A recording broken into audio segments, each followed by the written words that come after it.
Hey guys, welcome to the Liberal Hive Mind, a channel solely focused on exposing the abundant hypocrisy of the left. Well, these clips right over here, this is what we call prime examples of why the left, as a whole, as a community, generally chooses to avoid debate. And it's really no surprise why. When your entire worldview, all your narratives, all your beliefs and arguments are built on a mountain of lies, well then it's probably best that you avoid intellectual scrutiny. I don't blame these dishonest people, but boy is it funny when one of them thinks they're smart enough to overcome this deficit, this dishonest deficit. It's always the same thing, a leftist narcissist who thinks they're way smarter than they actually are. They decide to hop in the ring, only to have their entire view completely decimated by one or two simple questions. A simple poking and prodding and the whole thing falls apart. Here's why leftoids avoid debate. We've got some stuff to get into, so let's roll the tape. Alright folks, so the baseline standard here should be you better have a real good argument, a real serious crime. You better be able to define it and describe why it's important, considering the gravity of the situation. The leftoid argument is that Donald Trump must be put behind bars. In the midst of an election season, he's the Republican nominee. Well, you better be able to make a basic legal argument as to why people should simply accept that. But of course, that's where the leftoids run into a pretty big problem. They present all this legislation, all of these social programs, and they say, we need this to save the world from, I don't know, racism or something. And then you ask them, well, how are you going to pay for it? Where are you going to get the money? And the whole thing falls apart. Well, in this instance, leftoids tell you Donald Trump's a criminal. He broke the law. He was found guilty. But then you ask them one simple question. What law did he break? The moment you ask that question, every Democrat seems to morph into Joe Biden, all answering with their version of, the thing, the law, that one law there. Francesca, just on that point, what crime did Trump commit?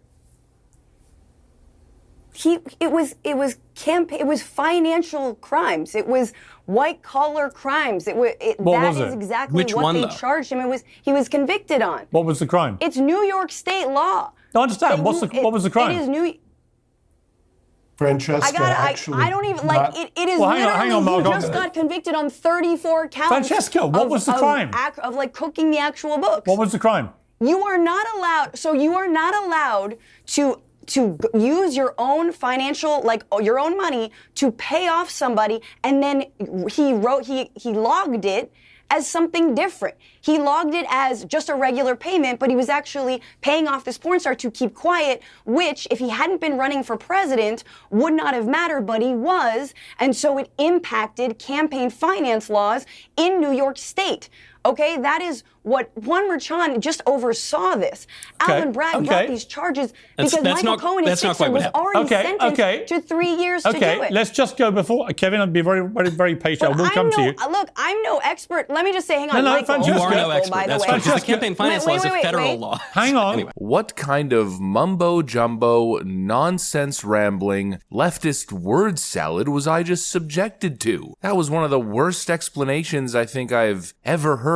And keep in mind, this is a journalist, supposedly, somebody who's covering the stuff, knowledgeable about what's going on. So this is a person who supposedly, in terms of understanding the facts and being well read on the issues, is above the average Democrat. This is their understanding of what happened legally as they celebrate the conviction. They don't even know what he's guilty of. They don't understand the crime. They don't understand the law. They clearly can't see the holes in the case. None of it actually matters. All that matters is that they get Trump. He was found guilty on, well, the thing. And that's the most important thing that could happen. That just saved democracy. Because, the thing. Quote, it's New York state law. Not even realizing that that's kind of part of the problem. Federal campaign finance violations, from my understanding, fall under the jurisdiction of the FEC, the Federal Elections Commission. Well, the FEC looked into the matter of this hush money payment and the possibility of it being a campaign finance violation, and they chose not to pursue charges. Then once the statute of limitations runs its course, partisan Soros puppet Alvin Bragg revives the case using a New York elections crime, then somehow justifies the committing of that crime through some sort of twisted manipulation of misdemeanor charges. The whole thing seems to be a perversion of the law, no jurisdiction, statute of limitations run its course, and twisted uncharted legal theories being tested in a nonsense case where the clear ambition is to knock the Democrats' political opponent out of of the ring, yeah, I don't think this leftist lady is making the argument that she thinks she is. It's a New York state law, that's the law that he broke. Already it's apparent she has no idea what she's talking about, and that of course is further confirmed as she can't even refer to the law itself. Again, I'm going to repeat myself, these are the people at the top of the leftist media game justifying the imprisonment of their political opponent. A campaign finance violation. Democracy should be ended. Donald Trump is a criminal, he should be ripped off the ballot, thrown into prison, refuse participation in the election because of a supposed hush money payment campaign finance violation. How utterly absurd. Let's not even get into the legal aspects. You know, stuff like previous legal precedent that defines personal expenditures that would have occurred whether or not you were running for public office cannot be classified as campaign contributions or campaign expenditures. Let's not even get into the nitty-gritty or into the details, but rather let's talk about the double standard of it all. Joe Biden steals classified documents from his time as a senator. Nobody cares. His son Hunter Biden and his brother Jim Biden are engaged in some corrupt influence peddling scheme where they use Joe Biden as the big guy, essentially selling high-powered favors for cash. All of this is uncovered and nobody bats an eye, but the election should be ended and Joe Biden's political opponent should be thrown in prison because his lawyers paid money to an adult film star to protect his public image in what could have easily been a classic case of extortion. You know, give me a break. Even if there was a crime and even if leftists could describe it, it probably still wouldn't make much of a difference because people can see the clear double standard. Actually, a double standard that this young leftist lady was confronted with by Piers Morgan. Out of interest,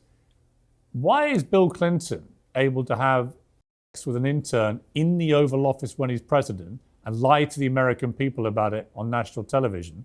And why is he able to pay off Paula Jones $850,000, 4 times as much, 5 times as much as the Trump payment to Stormy Daniels, to get rid of a harassment claim, again, while he's president? And he has no criminal court recourse for that. Why is that deemed to be better than what happened with Trump and Stormy? I don't think anyone is making that case, Piers. I'm No, not I'm here asking to you, defend what's Bill the Clinton difference? What's the difference?